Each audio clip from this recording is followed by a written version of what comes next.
gamawa ce, in ji 'yan magana yanzu ni nake sharshi. Masu ba da labari su ake wa lakabi da masu tarihi.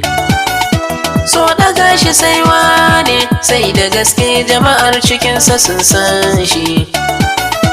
Na karanta labarin ilimin so yau na wuce amin gori tun daga ki.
Sauya saboda ke ban zama farar saka karki bar rake, in na sa a baki na zanawar sake, in biya sadakin ki a dau a banike, sai mu je kasashe jirgi mu hau da ke, tangaɗi da soyayya yau da ke har ya saka ni na zauce duk a san ki.